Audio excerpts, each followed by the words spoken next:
All right, good morning, everybody. Good morning. We are ready to start. Lots of moving parts this morning. So, welcome to the Sunday platform of the Philadelphia Ethical Society. My name is Susan Brotherton, and I will be presiding today, October 26th. A little closer? Yeah. Okay. The purpose of an ethical society is to provide a shared physical space where we can work together to improve the world. The first Society for Ethical Culture was created in New York in 1876, and its leader established the first pre-kindergarten in the city, created the visiting nurse service, built schools and job training centers, advocated for the abolition of child labor, and launched ambitious civics programs like the Encampment for Citizenship. Members also helped create the ACLU and the NAACP. In Philadelphia, our society focused on supporting immigrant and low-income communities and established our gorgeous Camp Linden, a summer camp for kids in the city to learn the wonders of nature. Camp Linden is turning 100 next year, and we're having a volunteer work day there on November 8th, just to let everybody know. This focus on working to improve society and building a better culture is why our motto is Deed Before Creed. I'd like to extend a special welcome to anyone visiting us for the first time. We'd love to get in touch with you, so please make sure you sign in at the front so we can add you to our email list. Each Sunday, we offer ourselves a moment of quiet reflection. So we'd like to take a few minutes just to take a deep breath, center ourselves, calm our minds to become fully present. So we'll have one moment of silence.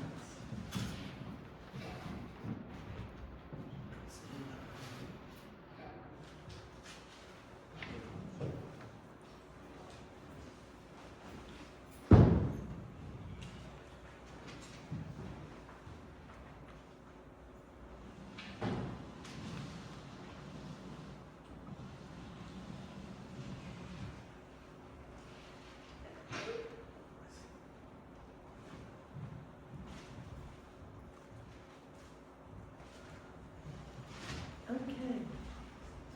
Later on, we'll have some time for announcements, but right now we have a space for personal sharing. Would anyone like to share a personal expression of joy or concern about your life or the lives of your friends and loved ones? Yeah? I'll go with joy. I just finished John Milton's Paradise Lost.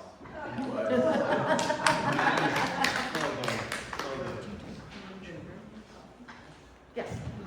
Sharon Schneider, I have concerns about the 10-cent tax on paper bags. I spoke to someone from Council Majority Leader Malcolm Beyond. The 10 cents will go to the business owners. There's paper decomposes, but what about the Ziploc bags that we all use, plastic wrap, foil, or something like that? Okay. Thank you. That gives us something to think about. Appreciate that. Yes. I'd like to share a joy in that I appreciate our starting more on time than we have been. And the last 2 weeks have been great. Thank you. Thank you. We do our best. Okay. Oh, sorry. Thank you. Hi, I'm Marcy. I just want to say thank you for allowing me to showcase my art. This is my work right here.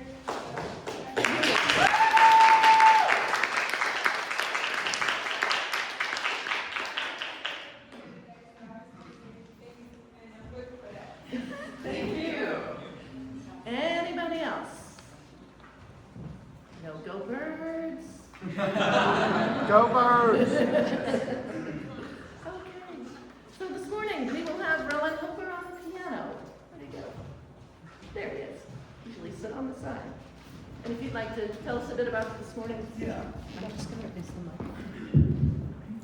This good? Can you all hear me? Yeah. All right, thank you. Today, again, I'd like to play two pieces and a little bit about the one after the talk is a piece called Gardens in the Rain by the great French composer Claude Debussy. Gardens in the Rain is a good jumping off point. The title evokes kind of images, gardens in the rain or a rainstorm. But Debussy just uses that as kind of a jumping off point to create a scintillating piece of music that is suggested by that and delivers a really powerful work. I hope you'll enjoy it. It's got a lot of notes that create wonderful effects and sounds, and that's really what the emotion of the piece really carries on. I'd like to begin with a special piece by a very dear friend of mine named Ina Labanova. And interestingly, she, to tell you a little bit about the background to this, just briefly, she woke up a little more than 2 years ago, kind of with a dream of music in her head, and started writing it down, and literally composed an entire album of beautiful, essentially classical music. That's each piece is beautifully defined, has a beginning, a middle, and an end. It's melodic, it's emotional, a deep feeling, and it's sort of just remarkable that she started her career late in life off of a dream, and the music, she says, just comes to her and she has no idea why, and she writes it down. It's an unbelievable story, but it's true because we're going to play one of these pieces called Awakening to the Sun. And I usually don't go into this much here, it's just a couple of lines, but she actually describes what the piece means to her, and it's so interesting because it was so important, the feeling and the meanings. And then she wrote this beautiful music, and of course music is wordless. The piece stands on its own. It doesn't matter how you think about it or how any individual thinks about it. It's a personal expression that you can feel because it's beautifully melodic, it has beautiful sounds in it, and creates a piece of music that really says something. And she describes it that she visualized in Awakening to the Sun, the phenomenon of awakening on many levels. The nature of waking up from winter to spring, a songbird singing on a branch of a weeping willow over the river just before the first sunray shines through the night sky, calling for a new, beautiful, peaceful day. The humanity as a whole awakening to its new potential and spiritual awareness. She's a very deep-feeling woman. Healing and realizing its connectedness to all things alive in the universe, and my own soul coming back to my own truth, learning who I am and honoring her worth, after too many years of giving her power away to others. She's talked a lot about that, and a lot of her music, I think, is a freeing of her own spirit, her own soul, from a life that she feels she was very pushed down in. So this is called Awakening to the Sun. You will I think I played this a while, so a couple of you might have heard it, but basically hardly anyone's ever heard this piece. I think it's very ready to hear and right at our fingertips, just absorbing and letting it wash over us.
Jane Golden for today's platform. She'll speak for about a half an hour, and then we'll have our talk back time.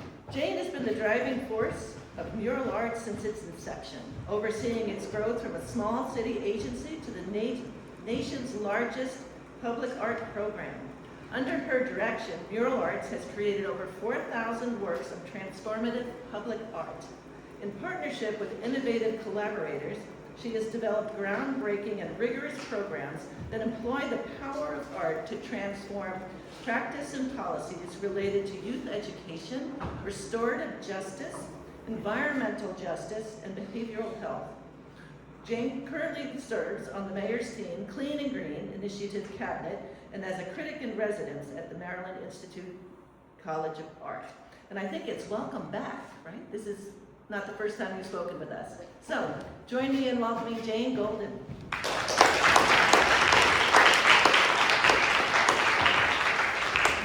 Morning, everybody. First of all, thank you so much for having me here again. I love the Ethical Society. So I'm going to do a few things in half an hour, so it's going to be speedy. I want to just talk for a few minutes and then show you images of our work, and then I love questions. Hard questions, medium questions, just I love them. So our job at Mural Arts is to stretch art as far as it can go, and when we think we've gone far, we should actually go further. And some years ago, I was at a program at Harvard, and the professor was talking to people. There were organizations there from all over the world, and he said that the really strong organizations have something in common. He said they're highly aspirational, but extremely pragmatic. And I thought, well, that resonated with me very deeply, because while I am personally, and our organization is a huge believer in the power of the arts and beauty and supporting artists, we're also very practical. So every issue that's on the desk of the mayor, city council, commissioners, they are issues that we think deeply about. And I feel that art can be useful, and we want to make sure that it's everywhere in the city, and we want to be able to move the needle on critical issues. And I think that historically, we've learned over and over again that we need to hold on to innovation and creativity, because our traditional ways of working sometimes fail us. And so it's incumbent upon us to think out of the box. And that's what we do at Mural Arts all the time. But we're driven by the power of art. So my history is I grew up in Margate, New Jersey. I went to college at Stanford. I was a double major of political science and fine art. I thought I was an artist. I thought I'd go to law school, but I decided I would just put that off. I moved down to LA. My painting professors at Stanford said just paint, get a job that's sort of boring and paint. So I took their advice, and I was sort of miserable. But everywhere I went in LA, there were these glorious murals, these beautiful murals. And I grew up with parents who always talked to me about the art that was created during the WPA. So like during the 1930s, there were these beautiful murals. And I'd also studied the Mexican muralists. So like I thought, oh, it would be so great to do a mural. But it seemed very elusive. And then one day I was coming home from my boring job, and I read about the LA Mural Program, and they gave out grants to mural painters. And I was like, oh, maybe I could do this. So I called them up, and they said, well, we're glad for your interest, but you're past the deadline. You should come back next year. So I said, well, what if I wasn't? They said, we would find a wall, do a design, hire people from your neighborhood. So I said, okay, fine. So then I thought, well, I'm going to do all those things anyway. So I studied the neighborhood, found out that there had been a pier at the end of the street had been torn down. So I said, I'm going to do a design about that pier. And then I walked around the neighborhood, and people were so friendly. Like, I was like, do you want to do a mural with me? And people were like, sure. And I'm like, okay, great. So I had my little list. Everybody was in between acting and directing jobs. That's why they had so much time. And I didn't know anything. They were just so friendly. So then I walked down the street and saw this great wall. Like, I'm a wall hunter. You all will be wall hunters too. And so I knock on the door, and this person answers. And I said, hello, my name is Jane Gold, and I'd like to do a mural on your wall. And he goes, okay. So I said, no, like, I really am very serious. I want to do a mural on your wall. He goes, okay. So I said, you're going to let me, a stranger, do a mural on your wall? I must have said it like 10 times. And he goes, if you ask me one more time, I'm going to take back my yes. I'm going to turn my yes into no. So then I thought, well, he's not taking me seriously. So then I said, I just want you to know I'm a graduate of Stanford University. He's like, whatever. I don't really care. So I was like, okay, fine. I happen to have a form in my pocket. So I had a little form that says, goes, I, Ronnie Bruce, give Jane Gold permission to do this mural. So I'm like, I can't believe it. So I go like, yay. So then I call the city of LA back. They're like, you are past the deadline still. You were 2 weeks ago, you are now. So I'm like, okay, fine. So I drove downtown, I dropped off the application on the executive director's desk, and then I called them every day for 3 months, which I am a very tenacious person. Finally, after 3 months, I got a call. The person said, I'd like to speak with Jane Gold. I said, this is she. They said, we hope we never hear from you again. That's how they started the conversation. They said, but you have the grant. I said, I have the grant. The grant was like $300 to do this giant wall, 20 feet high, 100 feet long. And I think because I was annoying, they gave me leftover paint. And we did this mural. And I tell you this story because standing on that corner doing a mural, I was talking to people, like strangers, about community issues, politics, like all these things. And I'm like, you know, I'd always read theoretically, like murals matter. But I like got it standing there because it's like, oh, art should be accessible to everybody. Like we're in a city with world-class galleries and museums, but art does not belong exclusively behind those walls. So it was like so exciting. And then of course halfway through the mural, there was a story in the LA Times. I was so proud. I cut it out. I sent it to my parents. I'm like, look, I didn't go to law school, but I'm painting murals. They're like, okay. So then this person drives up in a very fancy car, and he's in a suit, which in LA seemed odd. So then he goes, I'd like to speak with Jane Gold. So I was on top of the scaffolding. So I said, that's me. He goes, hello, my name is, and he said his name, and he said, Herb Bolter. And I was like, he goes, that's not familiar to you, is it? I said, no. So I'm thinking I'm in trouble because he was looking at me in a very serious fashion. So I'm like, I start to like breathe deeply. And I said, yes. And he goes, I own this building. So I look up the street at where the person who signed my form was. And he goes, he's the tenant. I'm like, oh no, I made a mistake. So I'm like, do you like the mural? And he goes, I love the mural. I'm like, oh, thank goodness. So then at the end of the mural, people are like, you should get someone famous to dedicate this mural. I'm like, I'm 22 from New Jersey. I don't know anybody famous. They said, Jane Fonda lives down the street. So I'm like, great, where does she live? So I walked down the street, knocked on her door, and she answered. I said, Jane Fonda, I'm Jane Golden. And she said, I know who you are. I'm like, you do? And she said, yes, I've seen you out there with all women on the crew, all painting, moving, scaffolding, carrying like those buckets. What can I do? I said, would you cut the ribbon in our mural dedication?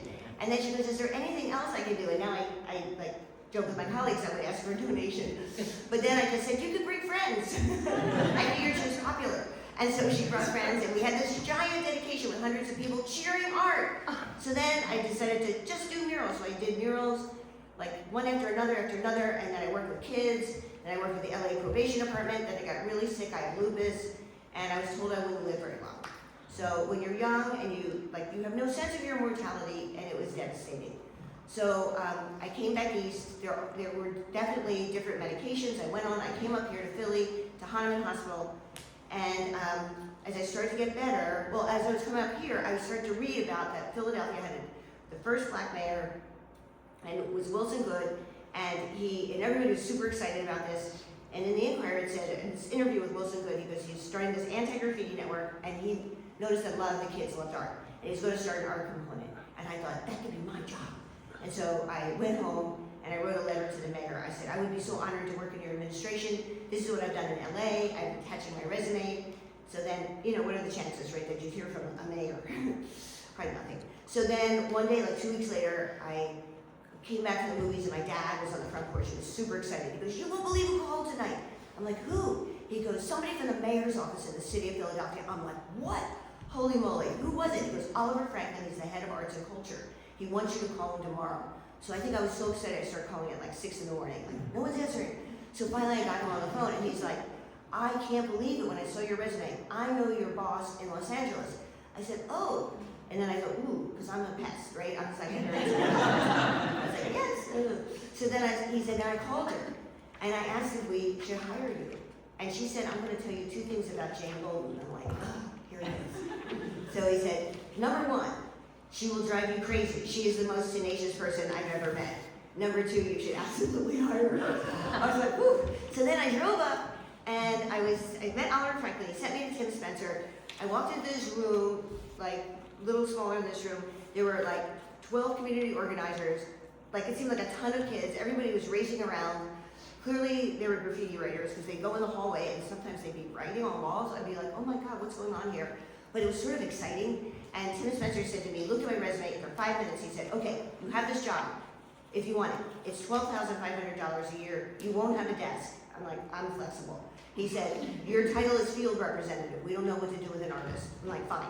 And then he said, and your job is to rechannel the negative energy of graffiti writers to something positive, okay? So I said, fine, I want this job.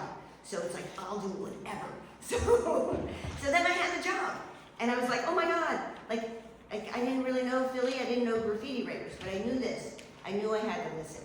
And I grew up with a dad who always taught me humility and to be gracious and to just be open to whatever's happening. And the community organizers were like, when you go into neighborhoods, you've got to listen, you ask questions, you don't make any assumptions. And then I started talking to the graffiti writers. And then one thing led to another, and I fell in love with the city of Philadelphia. And now I'm going to start my presentation. So here, I know, and here, so our work is rooted in the belief that art ignites change, and I've been a witness to that change all these years. And there we are back in the day. Me and all the graffiti writers. Okay, so in anti-graffiti, I'm just going to go, so what happened is that I met extraordinary young people who had talent, I would say sometimes genius, that had gone unrecognized. When they opened their black books, they had amazing drawings.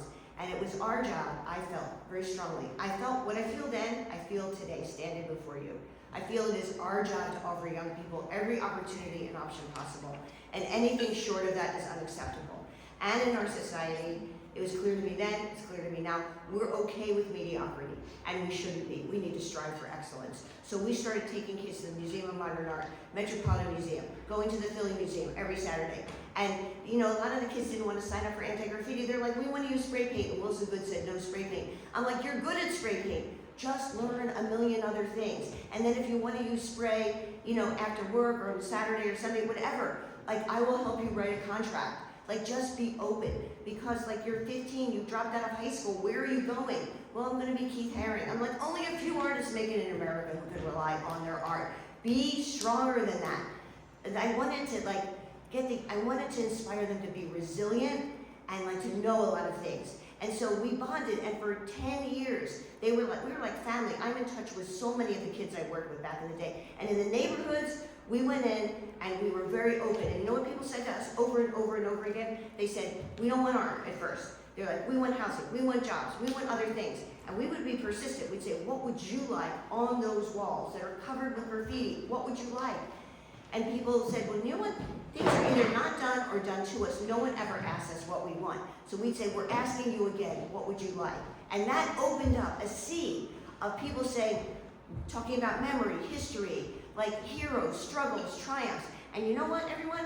Whatever people wanted, we just went out and we did it. And I think it was so powerful because suddenly people who felt at the edge felt like, oh, wait a minute. What I said is now on a 3-story wall. And the other thing people said is, you know what? I go to the Philadelphia Museum of Art, I don't see anyone who looks like me. And suddenly in their neighborhood, it was their stories, this is their home. And sometimes people would say to me, artists who live in Center City, they would be like, Jane, I don't understand, why are you doing landscape murals? I'm like, where do you live? Oh, 15th and Spruce. I'm like, do you live at 20th? And you don't live at 20th and Diamond, so you don't have a say. But the people who live at 20th and Diamond, they have a say. That's their mural, case closed. And I'm so glad of that because people started to trust us.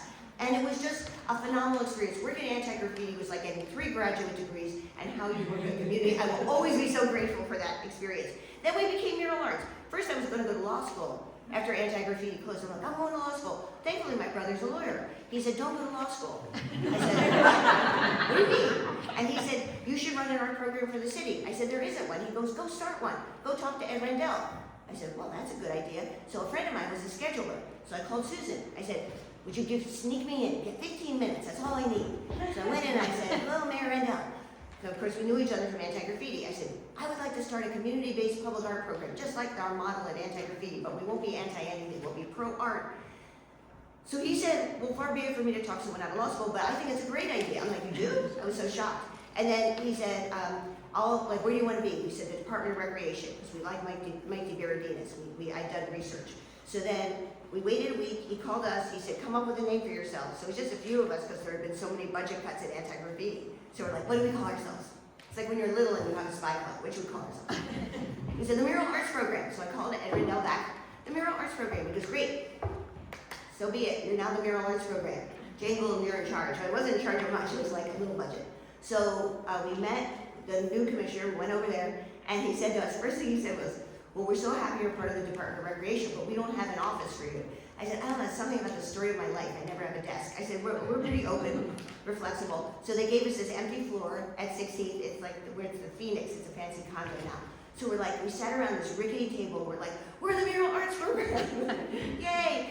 And we're going to open our doors to all kids. We're going to work with emerging and established artists. And in some way, everybody, we never look back. When our first assignments was the Peace Wall in Grace Ferry, it was like all communication had shut down between blacks and whites. There had been just all this acrimony, and we had a grant to do a peace wall, and we decided to do it there. And what was so amazing about this project is that when we went door to door and talked to people about a peace wall, mostly people slammed the door in our face, but eventually people talked about, we got a small group together, people said they wanted hands, and we used real people's hands from the community. We projected on the wall at night. When we projected, people talked to each other, and that was really sort of a miracle. And then the dedication was like one of the most integrated events down there. And while I can't say that our work obviously doesn't change everything, but I think that murals, public art, shows us the catalytic role that art can play on the life of the city. And then we did the Jackie Robinson one, and this was just, we did one after another of these works that were really meaningful. And we have many departments at Mural Arts. We have like 5 departments. And so we're going to quickly take you through all the departments. Back then, we had a staff of 5, a budget of $100,000. Today, we have a staff of almost 60. We hire 250 artists every year, and we have thousands of constituents in all our programs. Because again, we think art can be useful and life-changing, and we want to put it to work in every single neighborhood of the city. Here we have, this is just sort of a smattering of projects. We did something some years back called, I worked with Monument Lab, and we did this big citywide exhibition, and this is Hank Willis Thomas did the Afro Pick on MSB Plaza. And here, this is a new one that we just did that's about the Holocaust. That is like 16th and JFK. And this is a new Shepherd Ferry one that's about justice that he did. Where it says courtyard, we wanted them to take away the name of the hotel. He wanted to write the word justice. Sometimes you just lose. We gave it a good fight though, we tried. But it's a beautiful mural, and Shepherd is really, he's a wonderful person, and he is an activist himself. And then we have an art education program that I think is so important because too many kids do not have access to art in our city. And we serve it's over 2,000, it's actually closer to 2,500 now, young people ranging in age between 11 and 18. And what I love about this program is that you can come in at 11 and just stay with us. So we become like a family, and a very high percentage of our teaching artists started out as kids in our program. And I learned at Anti-Graffiti, I learned that you make a difference when you have programs that go on for a long time and that are really substantive. Because sometimes I think we mislead ourselves in our world, and we think, oh, a 4-week program is going to be life-changing. And really, it's when you open the doors to kids and you say, we are here for you long-term. That is really meaningful. So kids come in, they're studying design, composition, color theory, they're doing their own work, they're doing small murals, and then they're working on giant projects around the city. So we're really connecting them to the larger world. And then art actually becomes like a lifeline, like opening up their worlds to so many other things. And then we also take on different issues that the city is dealing with. So when Bike Share was coming here, this is in 2016, the city turned to us and they wanted us to do something clever, creative. What can you do? So we wrapped bicycles. The kids designed a wrap for bicycles at all the different bike shares. They were called unicorn bikes, and they got rented out quickly because they were so beautiful. And then we did a series of beautiful murals about biking. And then in art education, again, so this was an art ed program, and this also is a mural that I happen to really love. It's 8 stories tall by the very famous artist Amy Sherrill. Now, most of the artists we hire are from Philly, but about 15% are from across the country and the world, which I think is great, because it's great for our artists to meet other artists, and their bonds formed, and it's great for our collection as well. So Amy had just done Michelle Obama's portrait, so she was like becoming like a rock star in the art world. I'm like, oh no, I think we might lose her. So she was like, no, I want to do it, but we couldn't find a good wall. So then we went by this wall, and we stopped for coffee. I'm like, I am never going to find her the right vertical wall that she wants. So she said, I like that wall. So I said, Amy, that's Target. I said, I don't have any connections in Target. She goes, oh, do you want Michelle Obama to do something about it? I said, that would probably help, yes. And then, the more I thought about it, I thought, you know what? Target's a tenant, and I know the developer. So I called the developer, I said, I'm going to ask you a question. Because I said, this is Jay Gould. I'm going to ask you a question, and you cannot tell me no. And so he was like, what is the question? So then I said, we want to do this mural here by Amy Sherrill. So he said, yes. The great thing is that we took 100 kids up to a studio in Hoboken where they got to meet artists and curators and museum people who looked like them. And it was just a fabulous project. And you should go by and take a look because it's beautiful. And this is called Flight. And there are several of these. Tatiana Fazlilola started with us a long time ago. When she graduated from UArt, she started working with us. We were like her first job out of art school. And now she's a famous artist living in New York. And she did these murals called Flight because it's about the powerful metaphor of flight in African American literature as people move from oppression to justice. And this is 18 stories tall, this one. And then, I love this one, La Barricana by Edgardo Miranda Rodriguez. And he is a very famous graphic novelist from Puerto Rico. And this figure, a young Latina, fights for environmental justice. And so our kids designed a graphic novel and they did this mural. And this is by Roberto Lugo, who is a fantastic ceramic artist. And he is in love with Tariq Trotter for the roots because he likes how the roots has what they've been to music because he's always trying to make he sees ceramics for him. Ceramics has always been very much in the Western tradition, and he's trying to change that and make ceramics more relevant. And so this is on the side of the Clay Studio, and he was teaching at Tyler, so we would take our kids up to Tyler for over 2 years. And then this is so fun. Do you all know the show Abbott Elementary? No? It's good. It's a great show. It's based on a school in Philly. And so we were featured in an episode. Mural Arts came to the class. It was so exciting. I mean, they were actors, not us. They're like, here. But it was like sort of a thrill. But anyway, the star, Quinta Brunson, and she's very famous, she sent out a tweet the day that this aired, and she said, I love Mural Arts, it's one of my favorite things about the city. I worked on a mural with them when I was in 7th grade. So we're like, what? So we did our detective work and found out she'd gone to Hamilton and West Philly, and we decided we'd do a tribute to teachers. We contacted ABC and Disney. They were super excited. She was excited. She helped pick the artist, Athena Scott, and then she came to the dedication, and she was like, it was unbelievable. The cameras went on her, and she said, I fell in love with murals when I was 10 years old, and I would ride the L, and I would see the love letter murals. And then she spoke eloquently about what murals mean to the city of Philadelphia. And people said to me, did you script her? I said, I've never met her. I never talked to her. So it was nice to see how it just bubbled up, her love for art. And then we always have art shows for our kids. The Porch Light program is our partnership with the Department of Behavioral Health. You know, when first we started out with Rendell, and then it was John Street. When John Street was mayor, he had a head of social services who was in love with our work. She brought us into the social services domain, and Estelle Richmond is one of my heroes. And in city government, you need 3 things to make the trains run: authority, creativity, and a budget. And when you have those 3 ingredients, you can really make things happen. Estelle had all of that.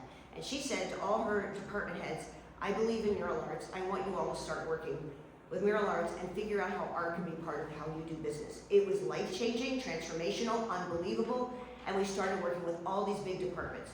The commissioner of the Department of Behavioral Health was like, look, I send people into neighborhoods, I say, hi, we're here from the city, we're here to help you, and people go away. I've received no services or bad services. So he said, I'm gonna take a chance on mural arts. So we started doing some projects together. And then we got a grant to work with the Yale School of Medicine, and they had some data. And they said, look, the data is good. We're working at a methadone clinic. They said, you are all onto something. So we applied to Robert Wood Johnson. We got a $500,000 grant. We leveraged that, turned it into $1 million. I don't know how we did it, but it's a rabbit hat. And then we created our Porch Light program. We call it Porch Light because the porch light is warm and welcoming. And we work with people struggling with substance use disorder, housing insecurity, range of mental health issues, trauma. We're working all over the city very intensively in Kensington. And just an example, we did murals up and down Indiana Avenue and worked with a team of poets. The poetry's in English and Spanish. We also have a program called Color Me Back. It's our same-day work program. There are same-day work programs around the country, and people are picking up litter. I'm like, we can do better. And so Color Me Back is an extraordinary program where we're paying people, bringing in social services, career link, really opening up the world for people. When people are, it's like interesting. People are changing as they change the built environment of the city of Philadelphia. And the tape that plays in people's heads that says, nothing good will come, I'm alienated, I'm isolated, starts to shift because people are coming up to people and saying, this is beautiful, I love this, oh my God, I can't believe you worked on this. And it's like, yes, I did work on it. And so these are beautiful murals. These are in Kensington, and we clean the lots, we do some greening, we do these beautiful murals. We also have, we have a hub in Kensington and one in the concourse right under the clothespin, and we're working with SEPTA to try to make the concourse beautiful. And then we work with the Asian American Pacific Islander group, and we're doing a series of murals there as well. This one is beautiful, right in the heart of Chinatown. Getting to Green is a great project that we're doing that people can take the bus to parks. And so we're wrapping buses. We also have maps translated into many languages. And it's like, how do we lift up the green space in the city for people who feel like I will never have access to green space? And then we did this great series with Roberto Lugo. He created these incredible vessels. We had a community advisory committee. This is again all through Porchlight. And these are in different open spaces throughout Kensington. Kids climb on them. It's really been catalytic. Some parks, some other things have happened in the space where they are, and they're really beautiful. Restorative justice, we just have such a punitive attitude in America, so many people are incarcerated. And so we started working in the state prison in 2002, and we started working in the county jail in 2004. In 2008, we started our reentry program, and we have never looked back. We're very devoted to this part of our program. The talent at the state prison is unbelievable. We were just out there. We had a visit the other night, and when the men got up to speak in front of this big audience, every one of them broke down to cry because, and I didn't realize this at first, the mural program at the state prison, it's a way of connecting people to the outside. That they are really sort of, when you think about it, and I had to confront my own bias even going in, and they are nameless and faceless, and you don't think about it. And yet their talent is pretty extraordinary. The first night that I went in, the art therapist said something to me as we walked down a long corridor. He said, Jane, you will be stunned by the creativity that's in this class. He said, because they had an art program back then. He said, creativity is like a wildflower that grows in a vacant lot. You can never tamp it down. It will always veer towards the sun. Always veer towards the sun. And that's what I saw. And some of the juvenile lifers have gotten out, and where are they? The Carnegie Institute, Harvard College, New York Gallery representation, working with us in Philadelphia, running a program at community college. Suave Gonzalez winning 2 years ago a Pulitzer Prize with journalist Maria Hinojosa. Like people say, that's incredible. But when you went into the prison and you start to say, I'm not here to judge people, they've been judged. They've been judged enough. Like, you just human being to human being. And my friend Michelle Haynes showed me this t-shirt that was designed by one of our constituents, Spell, who's in there for Life Without Parole. You can see his talent. He's a great abstract painter. I knew him when he was 15 years old, and sadly saw him get involved with drugs. And I think he's innocent, but he's there for life. And he's amazing, and it's been a humbling experience working there. This is Healing Walls. We work with crime victims, victims advocates, and the men in the prison. It's a very difficult project. We work alongside community gardens. And remember, working in the prison, this is on parachute cloth, painted in the prison, rolled up, taken out, put on walls. And then we have here, Water Gives Life, a really beautiful project. You might have seen it at 13th and Arch, but again, the men in the prison contributed to it. And this is painted by our reentry program, and we work with Titus Kaffar and Dwayne Betts, two very famous people. This is rethinking the Declaration of Independence. We also take with our guild, we have a guild program, then we have an advanced program called the Rec Crew. We do this program called Swim Philly, where we make swimming pools look more beautiful. And then we work with different artists as well, King Saladin, and this was all painted in the prison. And then here are some interior murals. These are really lovely. This is in the jury room. This is Citizens Bank, but it's beautiful. I like how it says we are all citizens. something to really remember today. We included these at Phil Lindsay's request, these interior murals. And then here's another one, Vetri.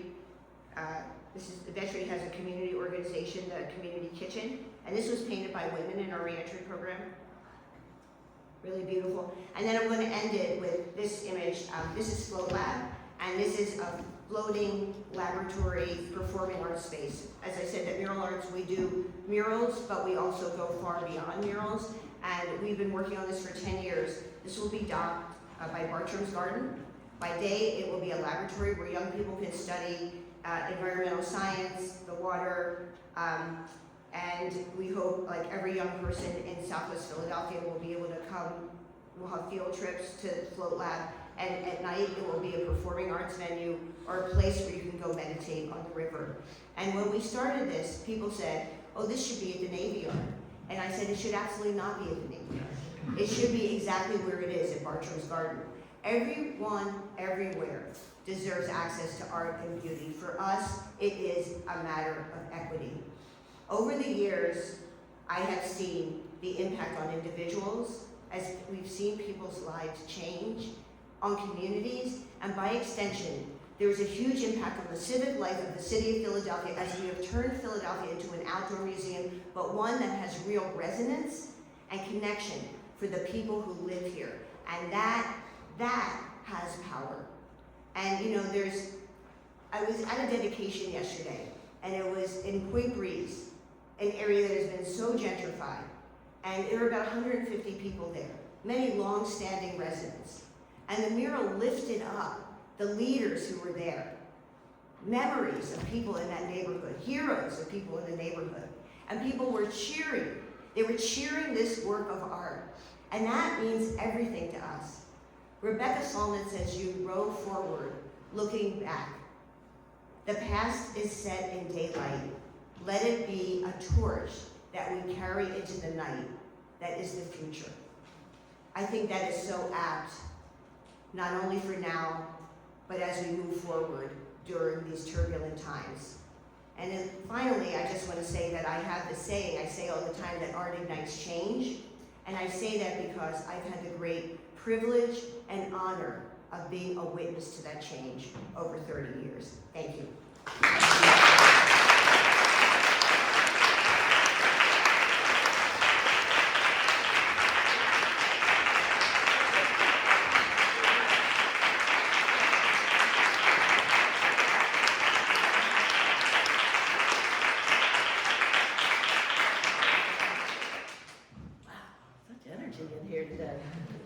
Thank you, first and foremost. Now it's time for our talk back. It's what we call an ethical culture, but the question Q&A time. So if you do have some questions, let's just keep them brief so that we can allow space for lots of folks to ask Jane some questions today. Okay, Stan. Oh, hi. Thank you for it's a wonderful presentation. Thank you.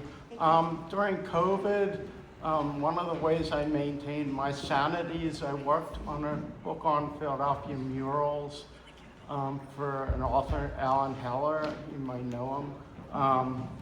And it was all sports-themed murals, and I would ride my bike to capture the murals. And he's still looking for a publisher, unfortunately. It's been several years. And I'm wondering if there are other authors who have successfully published books about mural arts, murals.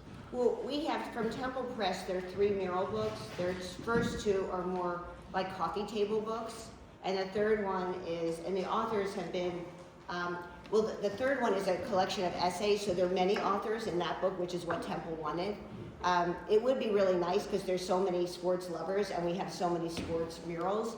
But you might want to go talk to Temple Press. Temple seems very open to murals. Oh, okay. Yeah, that would be my suggestion. And while I was riding around capturing these murals, I took an appreciation of a mural that up until recently was a few blocks from here at 24th and South Street of kids riding bicycles. Yeah. Resonates strongly with me. That mural is gone now and it's being replaced by housing by Ori Freibush, and I'm wondering if any of these developers who sacrifice murals for their developments ever put them back or some other kind of mural back. Well, this is what I think, and I'll be very clear with everybody here, that when murals go away, it's a loss of a civic asset. I never want to stand in the way of economic development, but as a city that aspires to be a global city, we can deal with housing and we can have public art. We need to multitask. And so I feel that developers need to notify us, and they have some obligation to if they can't build it into their new development, they should donate to a new work of art. That's what I think they should do. I'm on a mission. A couple city council people are interested in possibly introducing an amendment that before they go to zoning, they would have to notify us. I think it's going to be an uphill battle, but I think we should do it. We have an extraordinary collection of art in this city. And I want to tell you, I saw the collection of murals in LA go away. That for 10 years, like the city program lost its funding, murals got graffitied, murals were whited out, and a generation of really beautiful works of art were lost. I never, ever, ever want that to happen in Philly, and we'll need the public support for this, because I remember like some years ago, a mural got whited out in Grays Ferry, and a woman stood up at the community meeting and she said, when murals go away, we feel like our lives are being erased. And that was true. So we will fight for this. Thank you for that question. Are you familiar with Doc's Thrash? Yes.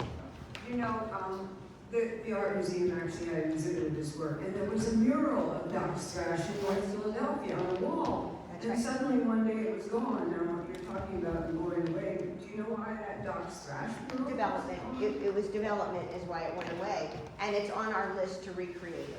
So we really we feel very driven to do that project.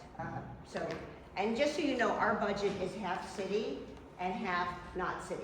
So and the smallest sliver in our budget, believe it or not, is 4 murals. So we fight every year. We have a great advocacy campaign. I guess we shouldn't be doing this, but we do it anyway because we just have to.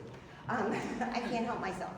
I'm just a natural advocate. I'm still a person who would go to law school and be a public defender or something. But that is on our, we want to do this over the next year. So thank you for bringing that up. Louise?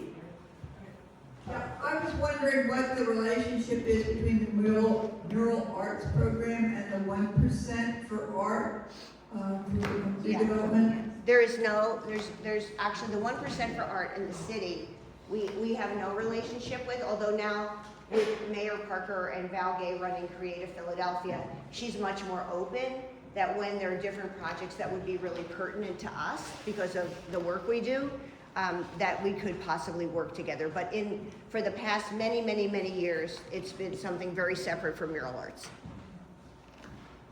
Sadly. Yes, so there was one slide in your slideshow where it was this gorgeous mural, and then the ground near it was like pretty undeveloped. It was grass, which is great, love grass, but then it was like some other, I don't know. So it was like, my question is there ever temptation to partner with the Parks program that not only can people enjoy the murals as they're passing them by, but maybe like put some benches or make a little park thing out of little undeveloped lots that are there where these murals are being put up? Because I think that would be phenomenal. Well, for years, we partnered with the Pennsylvania Horticultural Society, years and years and years, and there were lovely murals and gardens. Some of them have gone away due to development. And it is something, because I'm working with the Office of Clean and Green now, that we would like to bring back. So it would probably not be Parks and Rec, but it would probably be the Pennsylvania Horticultural Society. We would try to figure out something to have lot activations. In fact, I think there's a grant that we're going to have that will allow us to do 10 murals and 10 gardens. There's an organization called Park in a Truck, and they come with everything and they create like a little park. So I think we're going to be able to test that out this year. So I'm really excited about that. Just really quick question. You spoke a little bit about how the impacts on the community and how it enables people to have a cultural narrative and storytelling and engages people in dialogue. But I was wondering if you had any specific metrics that measure like what types of impacts it is having on the community, so they can then maybe see what is progress from there. Right. Good question. So we evaluate in our different divisions division. So in restorative justice, we look at recidivism. And that's, our recidivism rate is about 6%. The national average is about 65. So it's very positive. We have about an 85% rate of moving people onto jobs, and a very high percentage of people staying in those jobs, at least for 2 years. We look out for 2 years. And then in Porchlight, we had a study done from the Yale School of Medicine over the first 4 years of the Porchlight program, and they saw individual impact, like people feeling, more connected to their world. We looked at people who were on medication, taking the it definitely had an individual impact in many ways. But it also had an unexpected impact, and that was on what they call collective efficacy, that people psychologically felt ready for other things as a result of the mural, and felt like more inclined to join a town watch group, help clean up the neighborhood. Like there was more sort of social cohesion. And then 2 weeks ago, we heard from these researchers at Penn who've been looking for a number of years at the impact of murals on public safety. And they actually had all of these crime statistics of where murals are and the decline in crime around murals, which was really sort of spectacular, and also on what I'm going to call wellness, health and well-being. And so I thought that was really interesting. And so a next step for us is we want to take that data and make sure and bring it and make it public, because it's like these are really big time researchers who spent this was so shocking to me, spent all this time researching our work, and we weren't involved in it. So in a sense, that's good, because there's no it's an unbiased, very neutral analysis of the work. So that's sort of where we are. I think that's great, because it also does an element of ownership that people then start to see how well it's like. Exactly, that's right. Yeah, it's really fascinating. It was riveting, actually. Other question? Yes. I have somebody on Zoom. Sylvia would like to know if there's any chance you can do something beautiful with the walls of the Broad Street subway. We would love nothing more than to do something. As you all know, SEPTA is struggling financially, and so we have a good relationship with them, and through our Color Me Back program, we are ready, and we've done some walls, but we would be very eager to do more. We've got a question back here. Hi. So you told a story of resilience and persistence throughout your career, and I think a lot of artists kind of struggle with keeping that fight when trying to pay bills and make money as well. So I just wanted to know what kept that driving you for so long, and also what can you speak on some obstacles and that you faced before and now currently, even in the position you're in? Yeah, I think, so the obstacles, well, for me, I think in the beginning, lupus was an obstacle. But then working with the kids was so inspiring, I felt like I needed to sort of just deal with it. And then I think that the real obstacles at Anti-Graffiti, they were plentiful because it wasn't an art program. So nothing really ever went our way. We had bad paint, big brushes, our scaffolding always got stolen. We were like the outsiders in Anti-Graffiti, but we inspired each other, and so that kept me going. And then at Mural Arts, I think the obstacles have been, it's almost too many to name, because every day, it's like imagine surfing, and you're up, you're down, you're up, you're down, you're up, you're down. And I say that funding, I'm gonna say it 5,000 times, funding is that is the biggest obstacle, because I'll meet with people who are like, we love you, we love Mural Arts, and they'll give us a donation, but they'll give PMA or the Barnes a giant donation, and it's just sort of oh, what are we doing wrong? And I think that you just have to keep trying. That's the thing, is that I feel like when I go to that dedication yesterday or last week when I was at the prison at night, I'm like, this work is so important. This work is so wonderful. It's so powerful.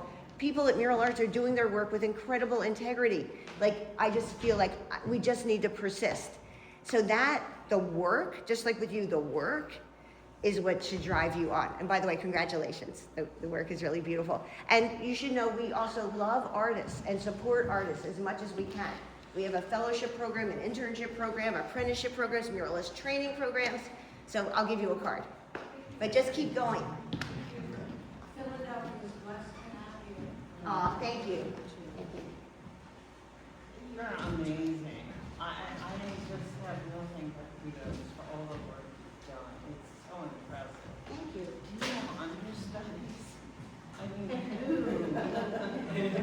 who takes over? At some point. Yeah, well, yes, some point I am leaving. So sad about this. July of 2026 is my last day, so the board will have hired somebody. They'll find someone to replace me. I don't think one person can do it. I agree with you, but I am going to stay part-time. I'm going to work part-time, and I'm looking now. Can we please have the microphone for someone who's speaking, because there are people on Zoom, like. Oh, I'm sorry. And one of them who probably cannot hear what is being said by the person asking the question. Okay, the question was, what do I have understudies? What is the transition plan when I go? And the board will hire a search firm and they'll hire someone. And the person said, it's probably going to take more than one person to replace you, which I'd say thank you, and I agree. I do many jobs at the same time. Thank you. But I'll stay involved in our city because I love it too much. Hi Jane, so good to hear everything here again, as everyone says amazing. So I work actually on the weekends at the porch side of the Bob building. It's wonderful. We have a lot of work with the immigrant community of South Philadelphia. But I was wondering when this organization gets at the scale that it's at, like it's so broad and has so many programs, how to keep that connection with the different type of programs beyond because I think with murals it's so good, it's really tuned. But yeah, to kind of keep that just this machine is just so many so many employees, so many different aspects beyond also the actual artists doing the work. So how to manage that in a way that stays grassroots and also with the same impact that mural artists do. Well, I think the philosophy of Mural Arts hasn't changed since we started, and I think that each division really we just have to reiterate over and over again about why we're here, why we're doing the work. Really fight against it becoming too complex or bureaucratic. There are all the things that happen that you risk when it gets larger. I would probably counsel that it should not get larger, that it is considering the financial constraints right now from the federal government and also the state now being frozen. I would counsel the next director to really either to have it stay the same size or shrink, probably. You see organizations, nonprofits in Philly and across the country are in trouble because of federal cuts. And I think that the state of Pennsylvania not having a budget, that all trickles down to the city that's only going to be able to do so much. So it's a really hard time. So this is not the time for growth. But philosophically, we should always be cognizant of our mission statement and why we do the work. And the minute that changes, that would be super sad. Maybe we'll do 2 more questions? Oh, yeah. Yeah, thank you so much. And I'm just curious, the quality of the murals are just so high, both from, it seems like, from the design perspective and also just the implementation perspective and the quality of they stick around for a really long time. But it also seems like a big part of your driving force is to give access to people and not just keep this as an exercise for the top artists that already exist in the space. So I'm curious how you balance both, maintaining such a high quality, but also opening the doors for maybe new muralists to enter and also learn from the program as well. That's a great question. So several parts to that. So one, that's why we have training programs and fellowship programs to always bring people in. And we have some projects that are smaller walls, so people can test their skill in a small, and not have the pressure of it being a 3-story wall. So we do that, and that's sort of a balance to try to bring new people in and also retaining people who are great and have been doing it a long time. And then the second thing is, another part of that question is, the answer is, there's a real, it's a trick to balance aesthetics and community input. You know, because you want to make sure the community knows that the artist is here to turn your ideas into magic and something beautiful. And the artist has to understand this mural is in a setting, a place, and you want people to embrace it. And so both parties need to make compromises, and that is really tricky. And most of the time it works out, which is sort of a miracle. And sometimes you feel like it's really going, and there are many times when it for a while it goes off track.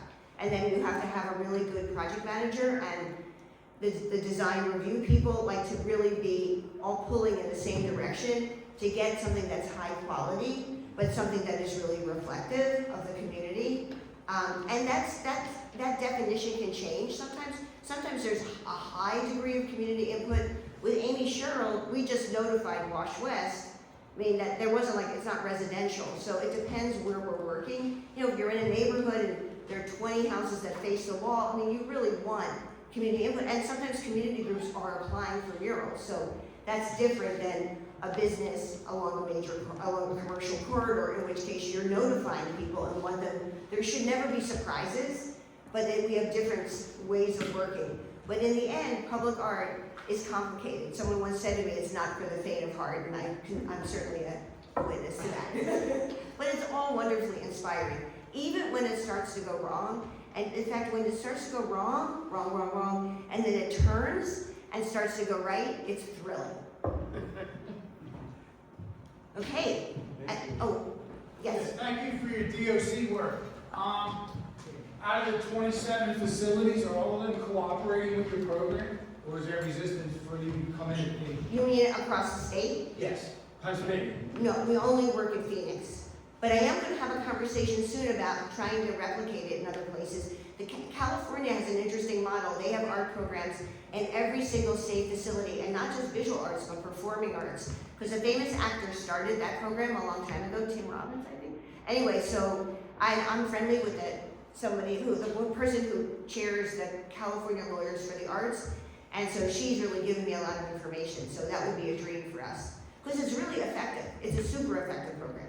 Awesome. Thank you for your service. Sure. And also I want to introduce my colleague Amy Johnson, who's extraordinary. And Amy's here with brochures and can also afterwards help answer questions. So thank you all very much, your wonderful audience. I really appreciate it. Please stay in touch.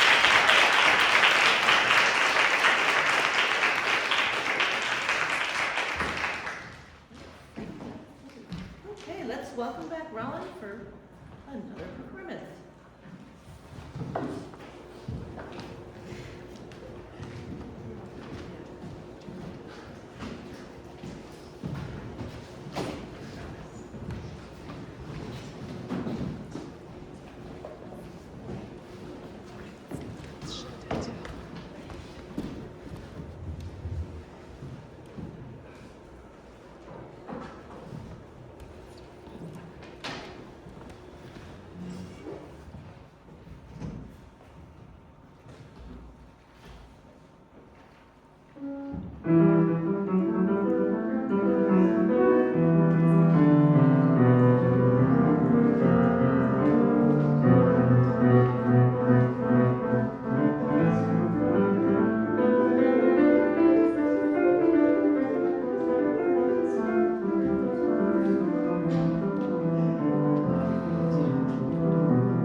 Society provide the support we need to continue our mission.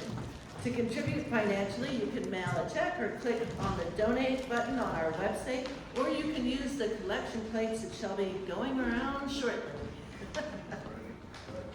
Thank you for your involvement and support. So today, speaking on behalf of the Ending Racism Task Force, we have Lee McIver. Lee?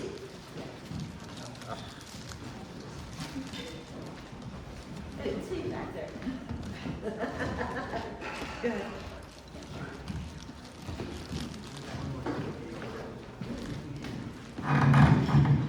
I know you can hear me, but can you see me? I feel like Roy or something. Some of you will get that reference. Good afternoon. I'm Lee McIver, a Philadelphia Ethical Society member and secretary to its Ending Racism Task Force. I thank you for the opportunity to share a brief reflection with you that I call, Are You Experienced? An Afrofuturism Reflection. In 1970, I first experienced Jimi Hendrix's song, Nightbird Flying. The first electrifying finger slide down the guitar string didn't just signal the start of a song. It was a launch pad to a spacey, spiritual, enlightening, and joyous flight. And I remember thinking, this music isn't just playing notes. It's reaching another dimension, one where freedom isn't a fantasy, but a sound that you step into. That was my introduction to Afrofuturism, an artistic movement rooted in imagination, resilience, and liberation of the African diaspora. Afrofuturism blends science fiction, history, and fantasy to reimagine the past and envision futures where Black creativity and identity are free to expand without limit. I want to pause here and say, I'm not from that heritage and I don't speak for it. But what I can speak to is the joy that I feel in encountering it.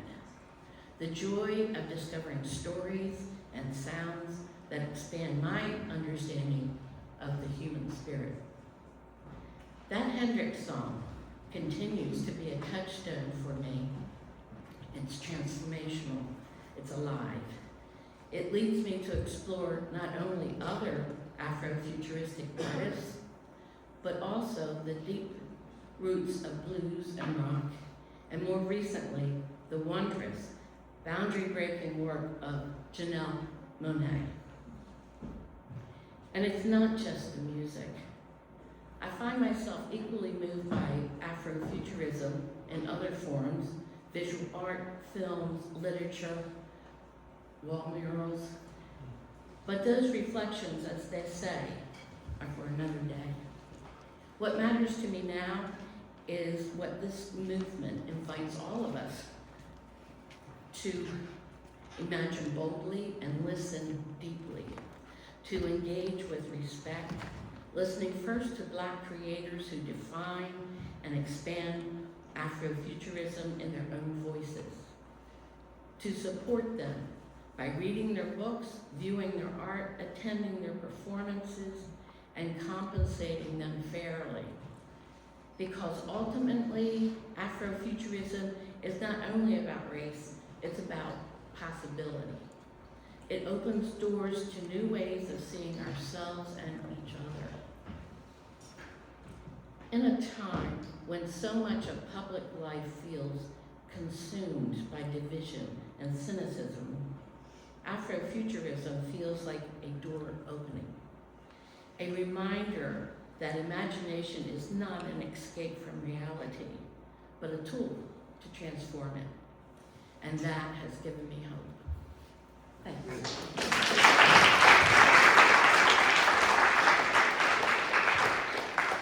Thanks, Lee. Lee Buchanan wanted to come up and talk about book club? Yep.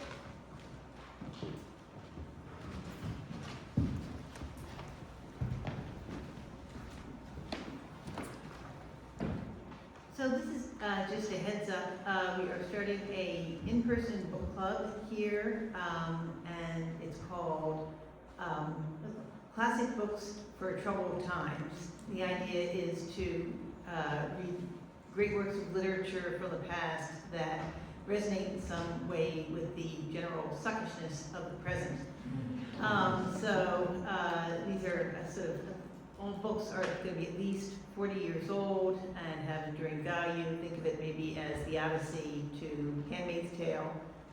The Odyssey being relevant because not long ago a local professor at Penn translated the Odyssey in a way that foregrounded the women and enslaved characters. So, it might actually fit in something like this.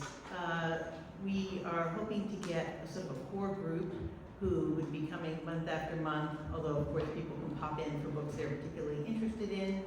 So if anybody is interested in this, please see me or reach out to me by email. I'm in the directory. I spell my name correctly, unlike the previously. L-E-I-G-H, not L-E-E, Buchanan. So if anybody's interested, please let me know. Thanks. Thank you. Any more announcement from Heather? I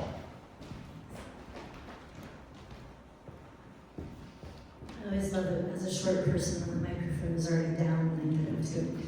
My name is Heather Blakeslee. I'm the publisher and editor of Root Quarterly, and we're partnering with the Ethical Society in a couple of events coming up in the next couple of weeks that I wanted to let you know about.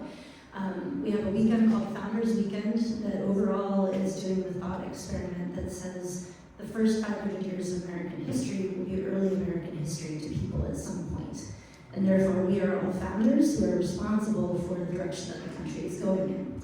And the two events that we're going to do here during Founders Weekend are one that will feature a lecture by the new CEO of Braver Angels, which is a political depolarization organization. That lecture will be on turning away from political violence and what we can all do in our personal lives to be part of that solution and rather part of the problem of political polarization and dehumanizing other people who have different views than we do. That'll be followed by a panel discussion that Phil Lindsay, who is your leader here, will be on, as well as Devin Scanlon, the executive director of the Pluralist Lab. And after that discussion is over, we're going to hold a workshop where we're going to practice non-binary thinking. Disagreeing well is a muscle that you have to build up, and we're going to give you guys a chance to be able to do that. A couple things that are specifically related to the Ethical Society for the weekend.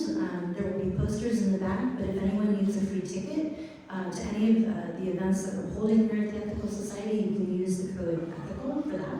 If you're interested in volunteering for either the events that are here or the events that we're having elsewhere, including a wonderful art show with 22 different Philadelphia artists that we're holding at Paradigm Gallery that Saturday night, let us know. We definitely could use a few hands on deck for that.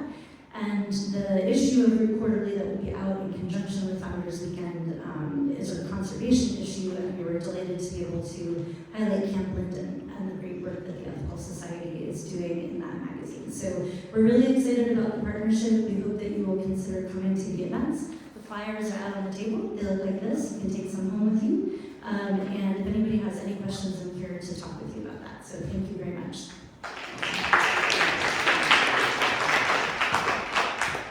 Do the committees have any announcements today? Carol? I'd just like to say that we had a wonderful trip to the Southeast Asian market yesterday that Kimiko organized, and it was great. I've never been here. I ate all kinds of things I've never eaten before. And I recommend it highly, but it won't start up again until next April. Thank you. Anybody else? All right. Election day, don't forget to vote or get your ballots in the mail. Absolutely. Okay, so, oh yeah, Marie. I wanted to ask something. I don't know if it's appropriate, so if it's not, you'll say no. But you said something important when you started some of the programs, that some of the obstacles was lupus. Lupus, I come from that. Lupus. And I'm wondering how many people here know what lupus is? Lupus? The disease, lupus? Yeah. Lupus erythematosus? But you know what it is? Yes, I do know, I'm But dying, I so. think maybe some of you, if you don't mind, because I know that it is an important disease that is kind of forgotten and there is not much research made compared to others. So if you did not mind, maybe it would be a good thing for us to know more about it. Would you mind? Oh, saying what it is? Yes. Yeah, it's an autoimmune disease, and it's very mysterious. When I was diagnosed a long time ago, they said I had other things, but you get a butterfly rash over here. There's discoid lupus, which is a skin condition, and then there's systemic that impacts the organs. Where my lupus doctor has a lot of patients who are on dialysis. It can go attack different organs. It's gone to my lungs, gone to my lining of my heart. And you can go for a long time and be in remission, and then often if I get sick, it comes out of remission. You have a lot of joint pain, so pain is sort of a constant companion. But yeah, so that's what lupus is. And it's difficult, and it's sort of forever because there's not really a cure. But I consider myself like really lucky because it's gone in and out of remission. And when I'm in remission, I'm just super grateful. And then my doctor calls me a non-compliant patient, which should be no surprise to anyone. But thank you, Michelle. And it's the Lupus Society. They have a run, the Lupus Loop. So anyway, yeah. Thank you. Chris. Okay. Now, some upcoming events. Thursday, October 30th at 7 will be Gaza Famine and Resilience. November 1st at 2 is the Ethics of Star Trek. November 2nd at 11, Free Thought Without Fear with David Kondo. Saturday, November 8th, Camp Linden Volunteer Day, RSVP required, carpooling available. November 9th, 11 a.m., 5 Takes on Death, Mini Festival Arts and Ideas. November 15th, the Pluralist Lab Democratic Dialogue Workshop. Check in with Bill or Akash for more information. We'll have our Philly Ethical Thanksgiving meal on November 23rd. For more info on any of these events, please check our website. Don't hesitate to approach any of us after the platform while we're here together sharing some coffee. There's a big sign-up sheet for the Thanksgiving back in the back if you want to say what you're going to bring. Great. And I want to thank our local artists who are displaying their work today. Maybe they could stand and let us recognize them for the beautiful art that you shared.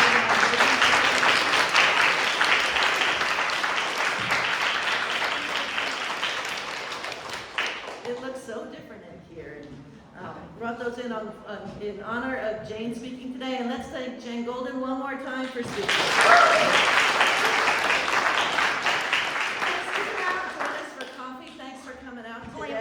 One more thing.